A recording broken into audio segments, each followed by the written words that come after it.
आयुबोවන් ඔබ ජාතික රූපවාහිනී දිවා ප්‍රවෘත්ති ප්‍රකාශයේ සමගින් මමල් චානකිනෝච් ප්‍රථමයෙන් දිවා ප්‍රවෘත්ති ශීර්ෂ පාඨ. ගත වූ පැය 24 තුල කොවිඩ් පරීක්ෂණ 1075ක් ආසාදිතයෝ 63 දෙනෙකු හඳුනාගෙන ඇති. ඇඳිරි නීතිය උල්ලංඝනය කළ 40000කට ආසන්න පිරිසක් අත්අඩංගුවට.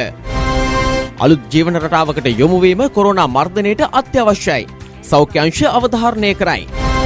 ඉතාලිය කොරෝනා ව්‍යාප්තිය පාලනයට පනවා ඇති සීමා ලිහිල් කිරීමට තීරණය කරයි.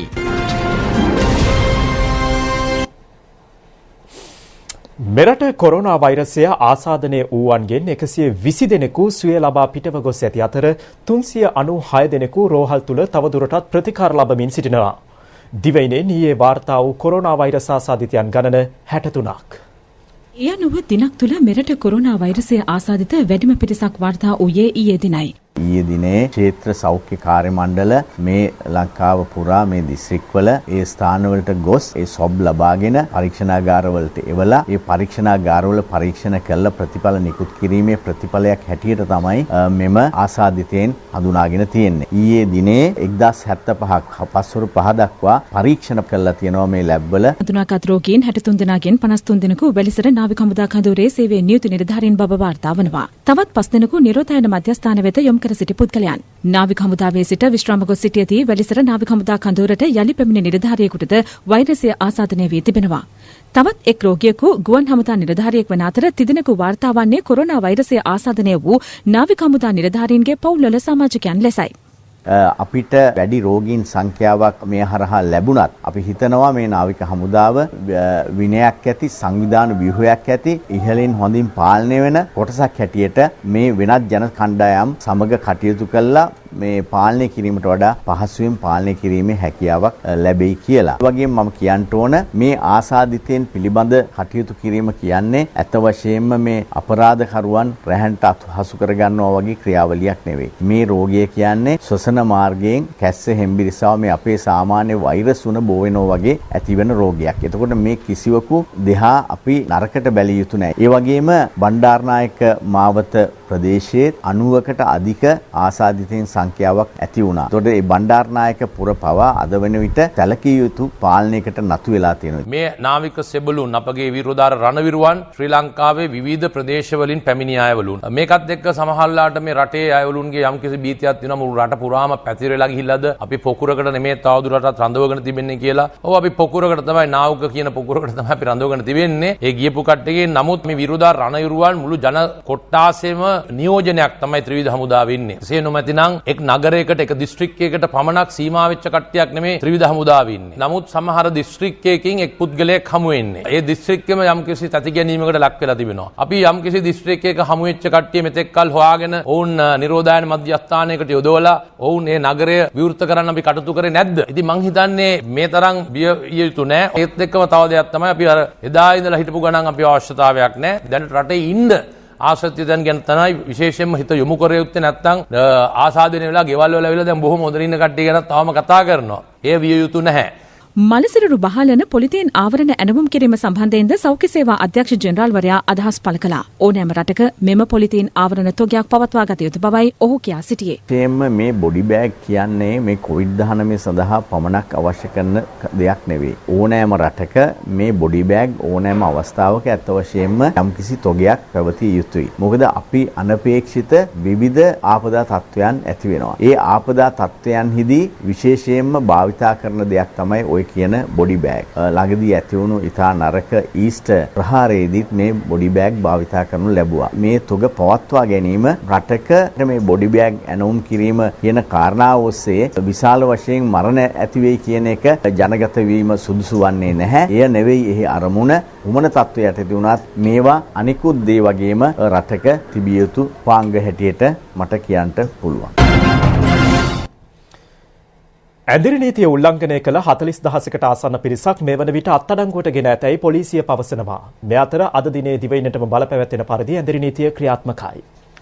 අද දිනේ ශ්‍රී ලංකාව තුළ ඇඳිරි නීතිය යොදවලා තිබෙනවා. මුළු රට පුරාම ඇඳිරි නීතිය යොදවමින් රජය බලාපොරොත්තු වුණේ ත්‍රිවිධ හමුදාවට අයත් සියලුම සමාජිකයන් තම කඳුරු වෙත රැගෙන ඒම සඳහා මෙහිදී අපි විශේෂයෙන්ම ප්‍රවාහන පහසුකම් සියලුම නගර දක්වා අපි ලබා දීමට කටයුතු කරලා තිබෙනවා. අපගේ විරෝධා රණවිරුවන් ඔවුන් දන්නවා එන ක්‍රමයේදී ඔවුන්ට මේ වෙනකොට දුරකථන මගින් ඔවුන්ට දැනුම් දීලා තිබෙනවා පැමිණිය යුතු ආකාරය. යම් කිසි හේකින් යම් කිසි පුද්ගලයෙක් ඈත ගමක ඉඳලා ඌට ඒ වෙලාවට එන්නට හැකියාවක් ලැබුණොත් නැත්නම් එම ලබා දෙන පහසුකමට ඔවුන්ට අපි දැනුම් දීලා තිබෙනවා. ළඟම ඇති හමුදා කඳුරට වාර්තා කරන්න. එසේ වාර්තා කරොත් ඔවුන් රාජකාරී කරන කඳුරට වාර්තා කරලා එම කඳුරෙන් ඔවුන්ව රැගෙන යාමටත් පහසුකම් අපි සපයලා තිබෙනවා. අදී අවදානම් කලාප ලෙස හඳුනාගෙන ඇත්තේ කොළඹ කළුතර පුත්තලම ගම්පහ යන දිස්ත්‍රික්කයි. එම දිස්ත්‍රික්කවල ඇඳරි නීතිය මැයි 4 වන දින අලුයම 5 දක්වා ක්‍රියාත්මක වනවා. සෙසු සියලු දිස්ත්‍රික්කවල ඇඳරි නීතිය අද අලුයම 5ට ඉවත් කිරීමට නියමිතව තිබුණද ජනාධිපති මාධ්‍යාංශය ඊයේ රාත්‍රී නිවේදනය කළේ හෙට අලුයම 5 දක්වා එම ඇඳරි නීතිය දිගටම ක්‍රියාත්මක බවයි. හෙට සිට මැයි මාස 1 වෙනි දින දක්වා ඇඳරි නීතිය ක්‍රියාත්මක කෙරෙන්නේ රාත්‍රී 8 සිට පසුදා අලුයම 5 දක්වා පමණයි. ඇඳරි නීතිය උල්ලංඝනය කරන්නන් සහ මෙහෙයුම් තවදුරටත් ක්‍රියාත්මකයි. 40,000කට ආසන්න පිරිසක් අත්අඩංගුවට ගෙන තිබෙනවා නිරෝධායන ඇඳරි නීතියට පටහැනිව කටයුතු කිරීම සම්බන්ධයෙන්. අද දින උදෑසන 6න් අවසන් වූ පැය 24 කාල සීමාව තුළ 1325 දෙනෙක් අත්අඩංගුවට ගෙන තිබෙනවා. ඒ වගේම මෙම කාලය තුළ ලබාගත් මුළු වාහන සංඛ්‍යාව 10,000කට ආසන්න වෙනවා. විශේෂයෙන්ම අද දිනේ ඇඳරි නීතිය ලංකාව පුරාම ක්‍රියාත්මක වෙනවා. යථා පරිදිම ඇඳරි නීති බලපත්‍රයක් නොමැතිව කිසියෙකුට පාරේ ගමන් කිරීමට හැකියාවක් ලැබෙන්නේ නැහැ. නමුත් අත්‍යවශ්‍ය සේවා සපයන අයට විශේෂයෙන්ම සෞඛ්‍ය, මාධ්‍ය, ඒ වගේම ජලය, විදුලිය වැනි සේවා සපයන සුවිශේෂිත අත්‍යවශ්‍ය සේවාවන් සඳහා තමුන්ගේ හැඳුනුම්පත භාවිතා කර හෝ සේවා හැඳුනුම්පත භාවිතා කර ගමන් කිරීමට හැකියාව ලැබෙනවා. කෙසේ වෙතත් වෙනත් කිසිවෙකුට හැඳුනුම්පත් භාවිතා කර අද දිනේ ගමන් කිරීමට හැකියාවක් ලැබෙන්නේ නැහැ. හෙට දිනේ ඇඳරි නීති ඉවත් වෙනවා. ලංකාවේ දිස්ත්‍රික්ක 22ක ඒ ප්‍රදේශවල අයට තමුන්ගේ එදිනෙදා කටයුතු කර ගැනීමේ හැකියාවක් තියෙනවා. කෙසේ වෙතත් ඒ ප්‍රදේශවල අයට අපි දන්වා සිටිනවා ඔබගේ එදිනෙදා රැකියාවට නැත්නම් වෙනත් වෘත්තියක යෙදෙන්නේ නැතුව වෙළඳසැලකට පාරිභෝගික ස්ථානයකට යනවා නම් ඒ යන අය පමණක් විශේෂයෙන්ම හැඳුනුම්පතේ අංක වලට අනුගත වෙලා ඒ ක්‍රමය භාවිතා කරන්න. සාමාන්‍යයෙන් අඟහරුවාදා දිනේට නියමිත අංක වන්නේ 3 සහ 4. අන්තිම අංක එහෙම තියෙනවා නම් ඒ අය ඒ සඳහා සහභාගී වෙන්න ලෙස එවැනි කටයුතු වල යෙදෙන්න ලෙස ඉල්ලා සිටිනවා. නමුත් එයින් අදහස් කරන්නේ තමන්ගේ අත්‍යවශ්‍ය කටයුත්තකට බෙහෙත් ගන්න නැත්නම් නිවසේ වෙනත් අයෙක් නැත්නම් නිවසින් එළියට බහින්න හැකියාවක් නැහැ කියලා ඒ අයට යාමට පුළුවන්. ඒ වගේම වන්දනාගමන්, විනෝදචාරිකා, එමන් නැත්නම් වෙනත් උත්සව පැවැත්වීම සපුරා තහනම් වෙනවා. කිසිම ආකාරයක උත්සව පැවැත්වීමට හැකියාවක් නැහැ. ඇඳරි නීතිය ලිහිල් කළ කාල පරිච්ඡේදයක වත්. ඒ නිසා මේ උපදෙස් වලට අනුගතව කටයුතු කරන ලෙසට ඉල්ලා සිටිනවා. කොරෝනා වෛරසයෙන් යුරෝපයේ වැඩිම බලපෑමට ලක් වූ ඉතාලිය වෛරස් ව්‍යාප්තිය පාලනයට පනවා ඇති සීමා ලිහිල් කිරීමට තීරණය කර තිබෙනවා. ඒ මැයි 4 වෙනි දින සිටයි. කොරෝනා වෛරසයේ බලපෑමෙන් ලොව දෙවනියට වැඩිම මරණ සංඛ්‍යාවක් වාර්තා වන්නේ ඉතාලියෙන්.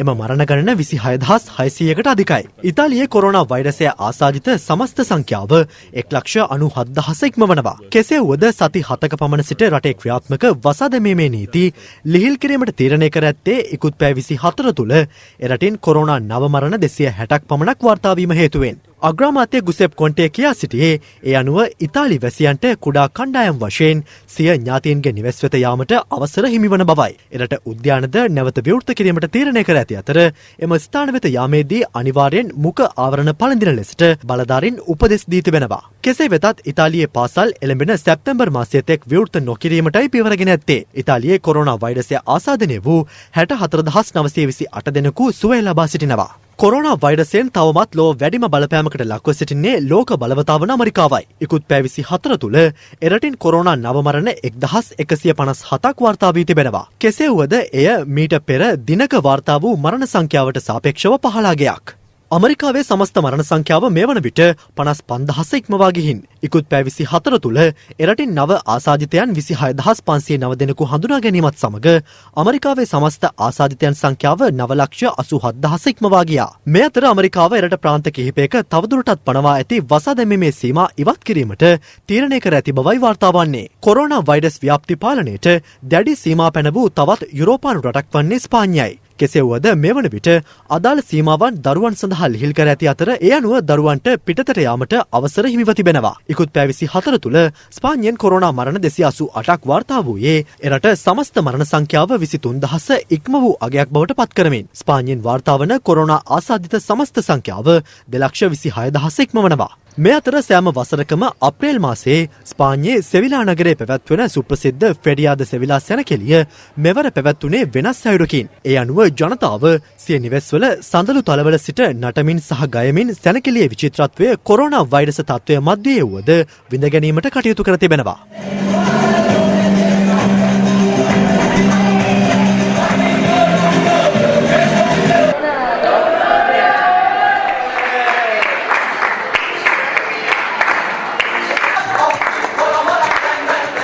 කොරෝනා වෛරසයෙන් මෙවන විට යුරෝපයේ වැඩිම බලපෑමකට ලක්ව ඇත්තේ එක්සත් රාජධානියයි. ඉකුත් පැය 24 තුළ එරටින් කොරෝනා නව මරණ 413ක් වාර්තා වූ අතර සමස්ත මරණ සංඛ්‍යාව 20700 ඉක්මවා ගොස් තිබෙනවා. සමස්ත ආසාදිතයන් සංඛ්‍යාව 1,52,000 ඉක්මවා ගොස් ඇත්තේ ඉකුත් පැය 24 තුළ වාර්තා වූ කොරෝනා නව ආසාදිතයන් 4,463 දෙනෙකු සමගයි. මේ අතර වෛරසය ආසාදනය වූ බ්‍රිතාන්‍ය අග්‍රාමාත්‍ය බොරිස් ජොන්සන් සුවය ලැබීමෙන් අනතුරුව ප්‍රථම වරට අද සිය රාජකාරිය ආරම්භ කළා. කොරෝනා වෛරස් පරීක්ෂාව සිදු කිරීම සඳහා ජංගම පරීක්ෂණ රථ 8ක් ඊයේ සිට බ්‍රිතාන්‍ය පුරා ගමන් කරමින් පවතිනවා. මේ පියවර ගෙන ඇත්තේ වෛරස් ආසාදිතයන් කඩිනමින් හඳුනා ගැනීම සඳහායි. ඒ අනුව දිනකට මෙමගින් පරීක්ෂාවන් ලක්ෂයකට ආසන්න සංඛ්‍යාවක් සිදු කිරීම බ්‍රිතාන්‍ය බලධාරීන්ගේ අපේක්ෂාවයි. කොරෝනා වෛරස් ආසාදිතයන් හඳුනා ගැනීම සඳහා ඕස්ට්‍රේලියාව නව යෙදවුමක් හඳුන්වා දී තිබෙනවා. එය හඳුන්වා දී පැයක පමණ කාලයක් ගතවන විටත් එරට මිලියන ගණනක පිරිසක් එය භාගත කරගෙන ඇති බව විදෙස් වාර්තාවල සඳහන්. කොවිඩ් සේෆ් ලෙස නම් කර ඇති මෙම විශේෂ යෙදවුම මගින් කොරෝනා වෛරස් ආසාදිතයෙකු Taman අසල සිටි නම් මිනිත්තු 15ක් ඇතුළත හඳුනාගත හැකියි. කොරෝනා වෛරසයෙන් වැඩි බලපෑමකට ලක්ව ඇති ආසියානු රාජ්‍යයක් බවට සිංගප්පූරුව පත්ව තිබෙනවා. ඉකුත් පැය 24 තුළ එරටින් කොරෝනා නව ආසාදිතයන් 931 දෙනෙකු හඳුනා ගැනීමත් සමග සමස්ත ආසාදිතයන් සංඛ්‍යාව 13600 ඉක්මවා ගියා. සිංගප්පූරුවෙන් වාර්තා වන කොරෝනා මරණ ගණන 12ක්. මේ අතර වෛරස් ආසාදිතයන්ට ප්‍රතිකාර කිරීම සඳහා එරට ප්‍රදර්ශන ශාලා කඩිනමින් තාවකාලික රෝහල් බවට පත් කිරීමට බලධාරීන් කටයුතු කර තිබෙනවා. කොරෝනා වෛරසයේ තිමිරගේ ලෙස සැලකෙන චීනයේ වූහාන් නගරයේ මෙවන විටත් යථා තත්ත්වයට පත් වී අවසන්. ඒ අනුව මැයි 6 සිට සියලු පාසල් විවෘත කිරීමට බලධාරීන් තීරණය කර තිබෙනවා. කෙසේ වුවද ඉකුත් පැය 24 තුළ චීනයේ නව ආසාදිතයන් 11 දෙනෙකු හඳුනාගෙන ඇති අතර මරණ කිසිවක් වාර්තා වී නැහැ. ඉකුත් පැය 24 තුළ ඉන්දියාවෙන් කොරෝනා නව මරණ 56ක් වාර්තා වුණා. ඒ සමග එරට සමස්ත මරණ සංඛ්‍යාව 881ක් දක්වා ඉහළ ගියා. ඉන්දියාවේ කොරෝනා ආසාදිත සමස්ත සංඛ්‍යාව 27000 ඉක්මවා ගොස් ඇත්තේ ඉකුත් පැය 24 තුළ වාර්තා වූ නව ආසාදිතයන් 1607 දෙනෙකු සමගයි. මේ අතර රට තවදුරටත් වසා දැමීමේ හේතුවෙන් ඉන්දියාවේ සංක්‍රමණික සේවකයන් දැඩි අර්බුදයකට මුහුණ පා සිටිනවා. ඇන්ටාර්ක්ටිකා මහද්වීපය හැර සෙසු සියලු මහද්වීපවල ව්‍යාප්ත වී ඇති කොරෝනා වෛරසයේ හේතුවෙන් මෙවන විට ලෝපුරා මියගොස් ඇති සංඛ්‍යාව 2,7000කට ආසන්නයි. ලෝපුරා වාර්තා වන සමස්ත ආසාදිතයන් සංඛ්‍යාව 29,94,000 ඉක්මවනවා. වෛරසය ආසාදනය වී සුවය ලබා ඇති පිරිස 8,78,000කට අධිකයි. කෙසේ වුවද කොරෝනා වෛරසය සම්බන්ධ සංඛ්‍යා ලේඛන දැක්වෙන විදෙස් වාර්තාවල ග්‍රීන්ලන්තය ශාන්ත බාර්තලේමි ශාන්ත ලුසියා සහ යෙමන රාජ්‍යයන්ට හිමි වී ඇත්තේ සුවිශේෂී ස්ථානයක්. එම රටවල වාර්තා වී ඇති කොරෝනා වෛරස් ආසාදිතයන් සියලු දෙනාම සුවය ලබා තිබීම හේතුවෙන් ලොව විශාලතම දූපත වන ග්‍රීන්ලන්තයෙන් කොරෝනා ආසාදිතයින් 11 දෙනෙකු, කැරිබියන් දූපත් රාජ්‍යයක් වන ශාන්ත බාර්තලේමිහි ආසාදිතයන් 6 දෙනෙකු, ශාන්ත ලුසියාවෙන් ආසාදිතයින් 15 දෙනෙකු සහ මැදපෙරදිග රාජ්‍යයක් වන යෙමනෙන් එක් ආසාදිතයෙකු වාර්තා වූ අතර ඔවුන් සියලු දෙනා සුවය ලබා සිටිනවා. කොරෝනා වෛරසය මුල සිටම මැනවින් පාලනය කළ රටක් ලෙස සැලකෙන්නේ දකුණු කොරියාවයි. ඒ අනුව දකුණු කොරියාව එරට මහමැතිවරණය පැවැත්වීමටද සමත් වුණා. මේ අතර ඊයේ දිනේ එරට දේවස්ථානද විවෘත කිරීමට කටයුතු කර තිබූ අතර මුඛ ආවරණ පැළඳ ශාරීරික දුරස්ථභාවය පවත්වා ගනිමින් දේව මෙහෙයන් සඳහා බැතිමතුන් සහභාගී වූ අයුරු විදෙස් මාධ්‍ය මෙලෙස වාර්තා කර තිබුණා.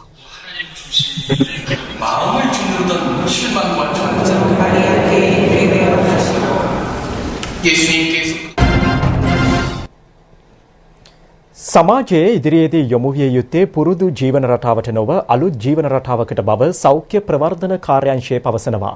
ප්‍රජා විශේෂඥ වෛද්‍ය ප්‍රියංගා රණසිංහ මහත්මිය කියා සිටින්නේ ජනතාව රැකියා හා අත්‍යවශ්‍ය කටයුතු සඳහා පමණක් යොමු විය යුතු බවයි. කවදද අපි අපේ පුරුදු ජීවිතයට එන්නේ? අපිට යොමු වන්න වෙන්නේ පුරුදු ජීවිතයට නෙමෙයි. අලුත් ජීවන රටාවකට රැකියා සහ අත්‍යවශ්‍ය කටයුතු සඳහා පමණක්ම යොමු වන ජීවන රටාවකට මොනවද ඒ ජීවිතයේ ප්‍රමුඛ හැසිරීම? උදේට ඇහැරෙනවා වගේ ආහාර ගන්නවා වගේ එකිනෙකා අතර පරතරය මීටරයක්වත් පවත්වාගෙන යෑම මේ ජීවන රටාවේ ප්‍රධානම අංගයක් විය යුතුයි. මගතොටේදී රැකියා ස්ථානයේදී පොදු ප්‍රවාහන සේවයේදී වෙළඳසැලේදී පමණක් නෙමෙයි ගෙදරට එන ජංගම රථයෙන් බඩු ගැනීමේදීත් මේ පරතරය පවත්වා ගත යුතුමයි. දුරින් සිටි පමණින් ජීවිතයේ ආරක්ෂා වෙනවද? කෙනෙකුගෙන් ඍජුවම පමණක් නෙමෙයි විෂ බීජ තැවරුණු දෑතින් මුහුණ ඇල්ලීමේදීත් රෝගය බෝ වෙනවා. ඒ නිසා නිතර සබන් යොදා හොඳින් ඇත් සෝදා ගන්න. පොදු ස්ථානවල ගැවසීමේදී නාසය, මුඛය, ඇස් ඇල්ලීමෙන් වළකින්න. විවිධ පෘෂ්ඨ ඇල්ලීමෙන් වළකින්න. මේ අලුත් ජීවිතේ මිනිස්සු නොකරන්න ඕන දේ මොනවද? කිසි විටකත් කුඩා කණ්ඩායම් ලෙසවත් එක්රොක් වීම සිදු නොකළ යුතුයි. ඒ වගේම ඔබට සුළු සෙම්ප්‍රතිශ්‍යා තත්වයක් තිබුණත් නිවසෙන් බැහැරට නොයන්න. නිවසේම රැඳී සිටීමෙන් වෛද්‍ය උපදෙස් ලබා ගන්න. මේ ජීවිතේ මිනිස්සුන්ට කරදරයක් නෙමෙයිද? මේ මෙතෙක් අපට මගහැරුණු හොඳ සෞඛ්‍ය පුරුදු සහ ස්වයං විනය ඇති කර ගැනීමයි. අපි විතරක් නෙමෙයි ලෝකවාසී සියලුම ජනතාව මේ නව ජීවන රටාවට හුරු වෙලා. අපිත් නීතියක් නිසා නෙමෙයි ඔබේම ආරක්ෂාව උදෙසා මේ අලුත් ජීවන රටාවට හුරු වෙමු. වගකීමෙන් ජීවත් වෙමු. කොරෝනා අවදානමට බුද්ධිමත්ව මුහුණ දෙමු.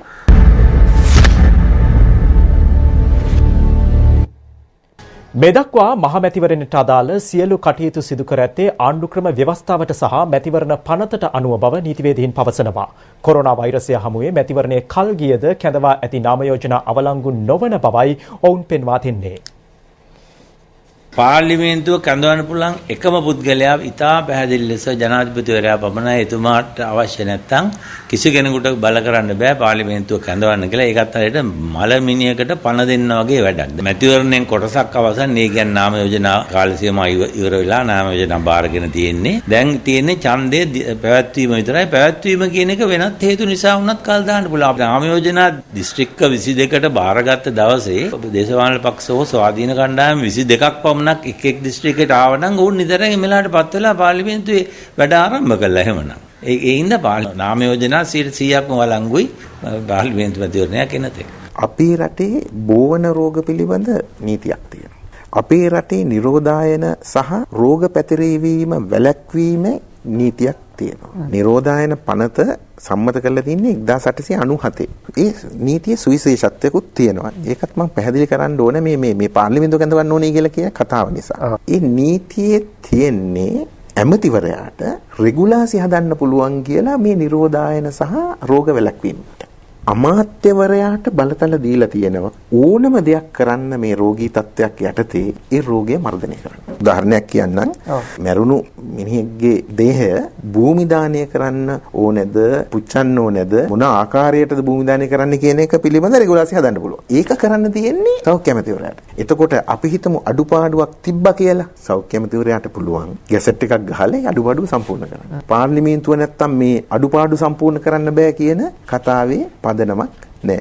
අනිත් කාරණාව තමයි මේ ජනාධිපතිවරයාට සල්ලි පාර්ලිමේන්තුවෙන් දෙන්න ඕනේ. පාර්ලිමේන්තුවක් විසිරුවා හැරියාම ඒ විසිරුවා හැරපු කාලය තුල අවශ්‍ය මුදල් ඒකාබද්ධ අරමුදනෙන් ලබා ගන්න ජනාධිපතිවරයාට සම්පූර්ණ බලය දීලා තියෙනවා. කවදා හරි මැතිවරණයක් තියලා අලුත් පාර්ලිමේන්තුවක් ආපු ගමන් ජනාධිපතිවරයාගේ බලය නැති වෙන්නේත් නැහැ. අලුත් පාර්ලිමේන්තුව රැස් වෙලා අයවැයක් එහෙම සම්මත කරගන්න ඉබේ. ඒකට තවත් මාස 3ක් දීලා තියෙනවා මේ මුදල් ප්‍රතිපාදන සකස් කරගන්න.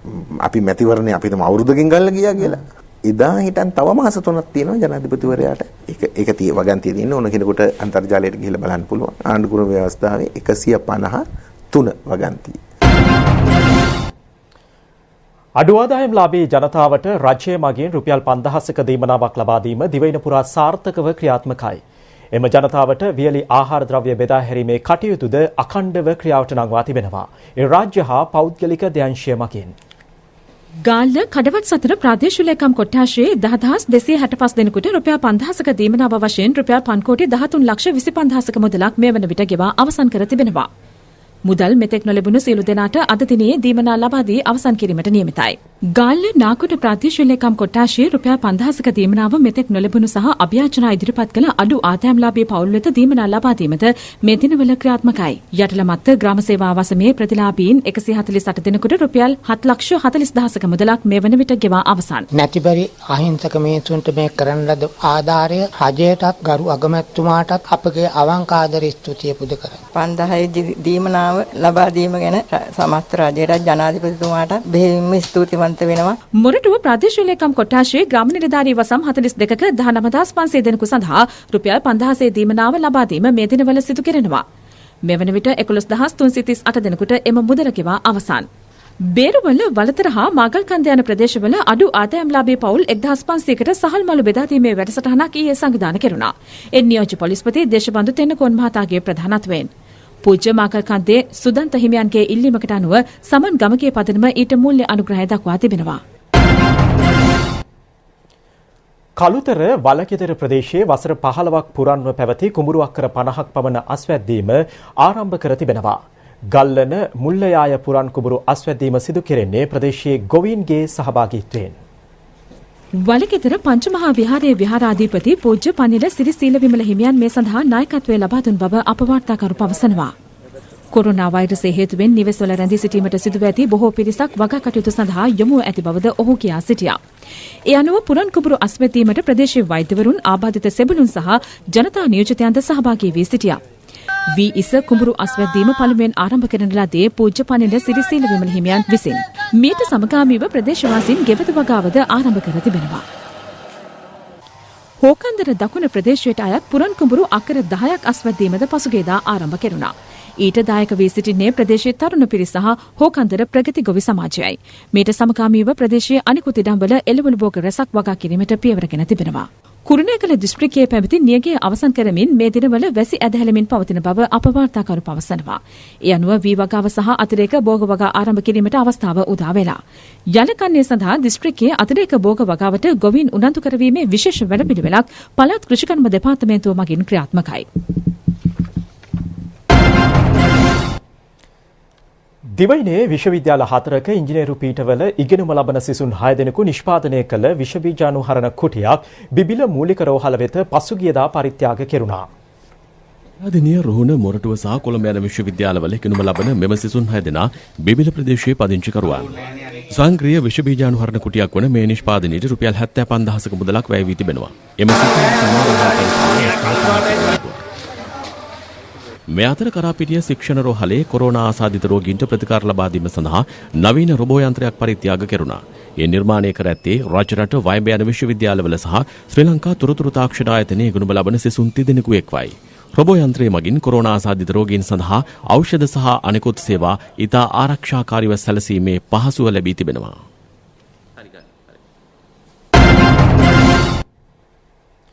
මහකුඹුක් කඩවල පෙත්තිගම ප්‍රදේශයේ කැලෑව සහිත ඉඩමක කජු කැඩීමට ගිය පුද්ගලයෙකු වනාලි ප්‍රහාරයකට ලක්වීමෙන් මිය ගොස් තිබෙනවා. ඔහු 42 හැවරදී සිව්දරු පියෙක්. මොහු සිය නිවසේ සිට කිලෝමීටරයක් පමණ දුරින් පිහිටි ඉඩමක කජු කැඩීමට ගොස් ඇත්තේ ඉකුත් 25 වෙනි දිනයි. රාත්‍රිය වනතෙක් ඔහු නිවසට නොපැමිණීම හේතුවෙන් ගම්වාසීන් එක්ව පසු දින ඒ පිළිබඳ සොයා බැලීමක් කර තිබෙනවා. ඊයේ සවස් කාලයේ ඔහුගේ සිරුර සොයා ගැනීමට හැකි වූ බව අප වාර්තාකරු ප්‍රකාශ කළා. මෙය වන අලියෙකුගේ පහර දීමකින් සිදුව ඇති මරණයක් බවට හදිසි මරණ පරීක්ෂකවරයා සනාථ කර තිබෙනවා. මේ අතර පොළොන්නරුව වැලිකන්ද පැරකුම් යාය ගම්මානයේ ගෙවත්තක ඇද තිබූ විදුලි රැහැනක පැටලීමෙන් ඊයේ වන අලියෙකු මිය ගොස් තිබෙනවා. අප වාර්තාකරු ප්‍රකාශ කළේ අනවසරෙන් විදුලි රැහැන් ඇද තිබූ සැකකරු අත්අඩංගුවටගෙන අධිකරණයට ඉදිරිපත් කිරීමෙන් පසු රුපියල් ලක්ෂයක ශරීර ඇප මත මුදා හැරීමට නියම කර ඇති බවයි. දිවයිනේ බොහෝ ප්‍රදේශවල සවස් කාලයේදී හෝ රාත්‍රී කාලයේදී වැසි හෝ ගිගුරුම් සහිත වැසි හෝ ඇතිවිය හැකි බව කාලගුණ විද්‍යා දෙපාර්තමේන්තුව පවසනවා. ඒ සමග අකුණු සහ තද සුළංද හටගත හැකියි. අද මධ්‍යහන 12ට නිකුත් කර ඇති කාලගුණ නිවේදනයේ දැක්වෙන්නේ බස්නාහිර සබරගමුව මධ්‍යම දකුණ ඌව වයඹ යන පළාත්වල ඇතැම් ස්ථානයන්හි මිලිමීටර 100ක පමණ තද වැසි ඇතිවිය හැකි බවයි. වැසි සමග දිවයින වටා මුහුදු ප්‍රදේශවල සුළං තත්වයේද ඉහළ යා හැකි අතර එහි වේගය පැයට කිලෝමීටර 70ත් 80ත් අතර විය හැකියි. එම අවස්ථාවේ මුහුදු ප්‍රදේශ తాවකාලිකව රළු විය හැකි බව කාලගුණ නිවේදනයේ සඳහන්. බස්නාහිර සහ දකුණු යන පළාත්වල වෙරළබඩ ප්‍රදේශ ආශ්‍රිතව උදෑසන කාලයේදීද වැසි හෝ ගිගුරුම් සහිත වැසි හෝ ඇති විය හැකියි. අකුණු සහ සුළං මගින් සිදුවිය හැකි අනතුරු වලින් ආරක්ෂා වන ලෙස කාලගුණ විද්‍යා දෙපාර්තමේන්තුව ජනතාවට දැනුම් දෙනවා.